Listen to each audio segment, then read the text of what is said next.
Good evening. I'm Nima Rajan, and this is Forum Daily for Tuesday, January 24th. And we begin tonight with the federal cabinet retreat in Hamilton, Ontario. Finance Minister Chrystia Freeland was expected to deliver an economic update to her colleagues today. Associate Finance Minister Randy Boissonnault told reporters ahead of today's session that Canada's economy will be seeing a turbulent year, but he noted the government still has some spending room for big priorities. He says the war in Ukraine and inflation are among the issues causing both uncertainty and economic harm.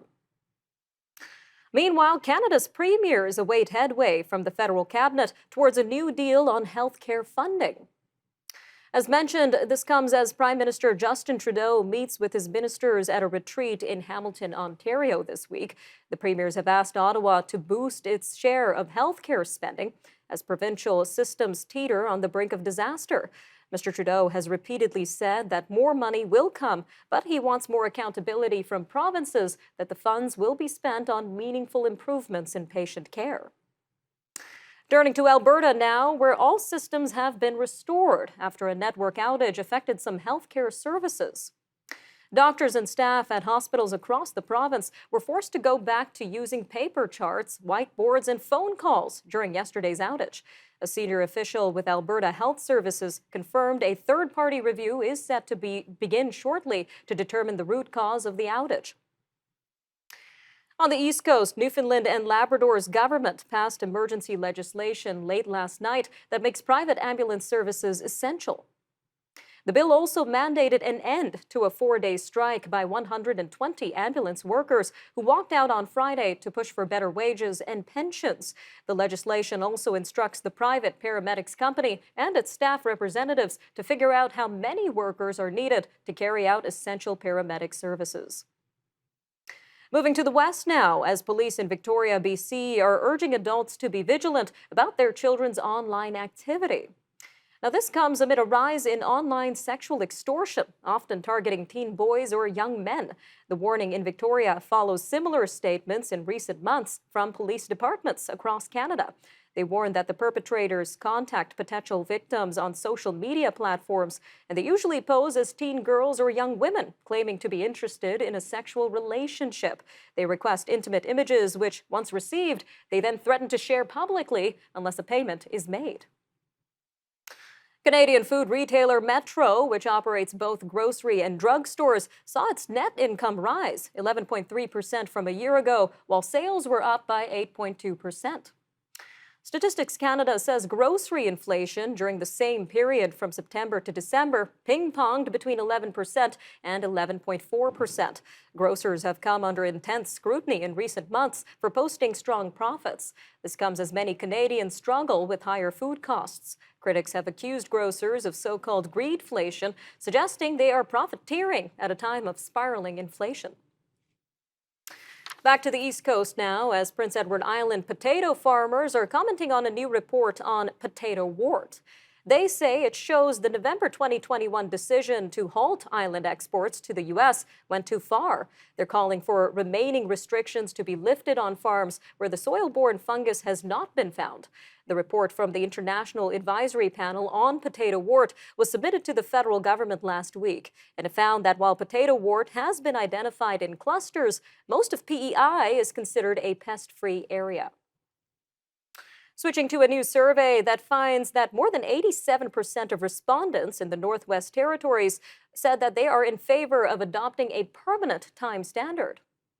Of those, more than half said they preferred mountain daylight time. The Northwest Territories government says the results will help inform the Executive Council, but a lengthy and complex process would occur before a change is adopted. The territory is currently in the mountain time zone, along with Alberta, parts of British Columbia, and the Kitikmeot region of Nunavut. Some good news for Canadian film fans. Toronto filmmakers Sarah Polley and Dami Shi have both been nominated for Oscars. Ms. Polley's Women Talking is up for Best Picture and Best Adapted Screenplay. Meanwhile, Ms. Shi's Turning Red is nominated for Best Animated Feature. Other Canadian projects that received mentions today include the animated short The Flying Sailor by Calgary-based Wendy Tilby and Amanda Forbes.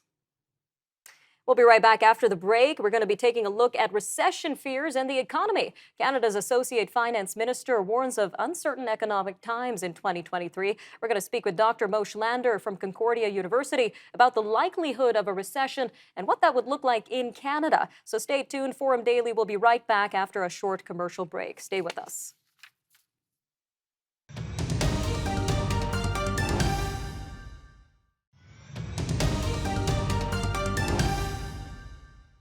Associate Finance Minister Randy Boissonnault says this year will be a turbulent and uncertain one for the Canadian economy.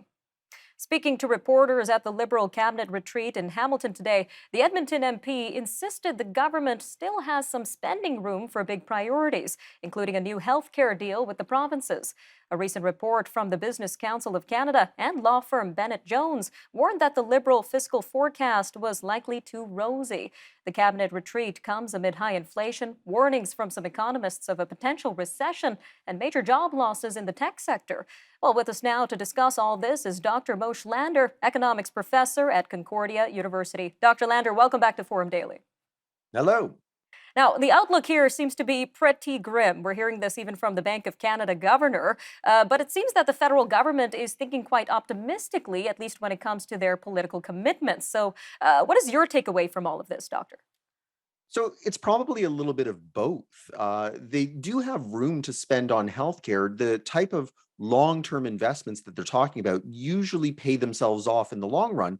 But the problem is, you're right. Their projections for what GDP growth will look like, the risk of a recession, they're probably a little too optimistic, and they don't update those often enough the way that the Bank of Canada or private sector forecasters would. And so they're probably working on a little bit of an outdated view as to how resilient the Canadian economy is. Now, meanwhile, as you mentioned, economists are debating the likeliness of a recession in 2023. What have you been hearing about this? Yeah, I mean, if we see a recession, right, that's, a slowdown in GDP and in fact negative growth. I think even if we see that, it's probably not going to be the type of recession that Canadians are used to experiencing. Contracting GDP is usually accompanied by jumps in unemployment. But 6 months ago, we were talking about businesses were desperate to find workers. We had job or help wanted signs all over the windows. I think what they'll do this time is, if we do experience a recession, they'll just take those help wanted signs out of the window and just say, I'm good with what we've got. They had a hard enough time finding a lot of these workers in the first place. I don't think they want to let them go and then have to try and find them again. So I don't know that we'll see necessarily the economic devastation that usually comes with recessions. All right. Well, amid these certain uncertainty of a recession in 2023, can you tell us a little bit more about the key indications of a recession and if any of these indications can be seen in Canada right now? So I think the big one is going to be that if there is a recession here, it's going to be triggered by that rapid increase in interest rates. The anticipation that there's an increase coming tomorrow even would be the eighth one in about 13 months. So if we do get tipped into a recession, probably the indicator of bad times coming are going to be a rise in personal bankruptcies, business bankruptcies, delinquencies, and some signs of stress from consumers being able to meet their debt obligations. And so we've already seen a little bit of that, but it's not necessarily flashing in the way that would indicate that there's a really bad recession coming. But of course, those interest rate increases take about 18 months to work their way through the economy. And the big increases came in the middle of 2022. So we've still got a little bit of time to see if there's those real warning indicators that something's not right. All right. And building on that, as you mentioned, the interest rate hike is expected to be tomorrow, a quarter of a percentage point. All of this to wrestle inflation. But have these interest rate hikes that we've been seeing throughout 2022, have they had any impact on inflation at all? So they have been working. And like I said, it takes about 18 months to work their way through. So if you imagine that those first increases, which came early in 2022, were only 25 basis points, even the occasional 50 basis points, they still haven't had their maximum impact. But we've seen inflation come from 8.1%, I think, in June last year to now 6.3%. So even without the full impact, we're seeing that there is an easing of inflation. Will it get down to 2%? Well, if the increase tomorrow is 25 basis points, the projection seems to be that that's needed to get us to 2% 18 months from tomorrow. So we should be circling our calendars for mid 2024 for when we can say mission accomplished. All right, Dr. Lander. So, how do you see all of this impacting the quality of life and the rising cost of living in Canada during 2023 itself? So it's going to be another rough year. I think that workers are going to try and negotiate with employers for higher wages. And I think the pushback is going to be that time has passed, right? That inflation is on its way down and the Bank of Canada has done what's necessary to get us back there. So if the pushback is, no, you're not going to get it, then I think 2023 could be another lost year in terms of purchasing power, that we're going to see consumers see another drop of 4%, 5% in their purchasing power. Couple that with the drop last year of another 4 or 5%, kind of hurts a little bit. But the good news is that if productivity remains strong, we can recover a lot of those losses in 2024, 2025. And in a few years' time, this will just be a blip in the highway of life rather than the pothole that we seem to think it is right now. Always good to end on a positive note. Dr. Lander, thank you again for joining us today. Anytime. Stay with us after the break. We're going to take a look at the major news stories and headlines from around the world, of course, so stay tuned.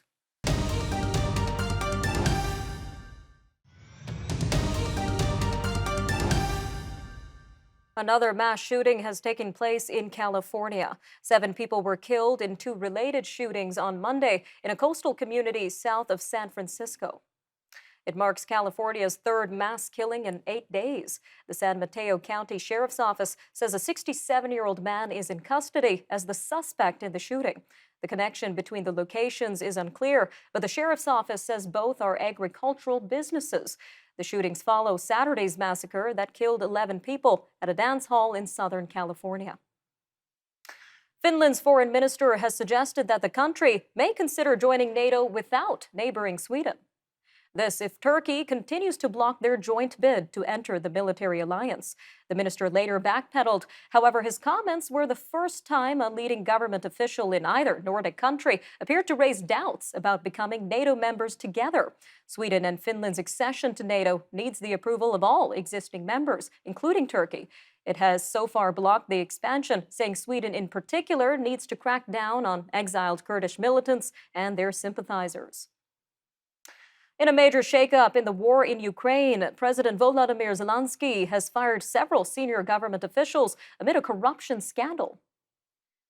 Mr. Zelensky pledged to address allegations of graft. This includes some related to wartime spending that embarrassed authorities and could slow Ukraine's efforts to join both the European Union and NATO. Turning to the Middle East now, where Israeli Prime Minister Benjamin Netanyahu made a surprise trip to Jordan today to meet with King Abdullah II. Tuesday marked Mr. Netanyahu's first visit since taking power at the helm of Israel's most right-wing and religiously conservative government in history. Official statements from Israel and Jordan gave out little information about the talks. The 2 leaders have long had a rocky relationship. Jordan indicated the talks centered around the status of a contested holy site in the old city of Jerusalem, sacred to both Jews and Muslims. Shifting to moves in Africa now, where oil drilling has begun in a Chinese-operated field in Uganda. The East African country expects to start production by 2025. A government spokesperson said the beginning of the drilling at the Kingfisher oil field was a significant stride toward commercial oil production. The project has been strongly criticized on environmental grounds. The China National Offshore Oil Corporation, or CNOC, operates the field. Uganda is estimated to have recoverable oil reserves of at least 1.4 billion barrels. A new report by the United Nations shows growing numbers of people in Asia lack enough to eat. This comes as food insecurity rises and higher prices and worsening poverty as well. Today's report is by the Food and Agricultural Organization and other UN agencies. It says nearly 500 million people were undernourished in 2021, and more than 1 billion faced moderate to severe food insecurity.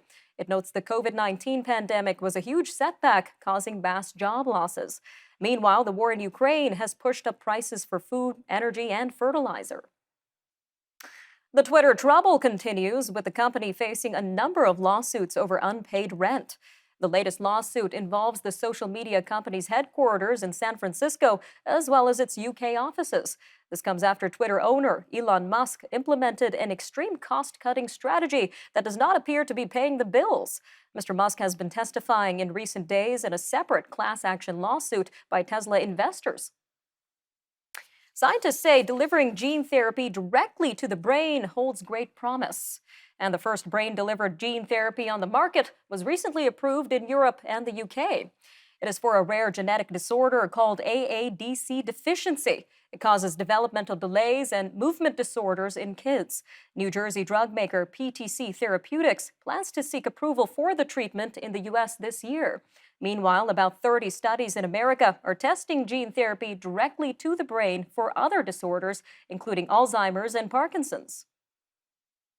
Well, it's almost time for lights, camera, and action, as the nominations for the 95th Academy Awards have been announced. The multiverse movie Everything Everywhere All at Once received 11 nominations, including 3 acting nods, directing, and Best Picture. All Quiet on the Western Front from Netflix is the only streaming Best Picture nominee, receiving 9 nominations, as did The Banshees of Inisherin, starring Colin Farrell and Brendan Gleeson. All the hardware will be handed out on March 12th in Beverly Hills.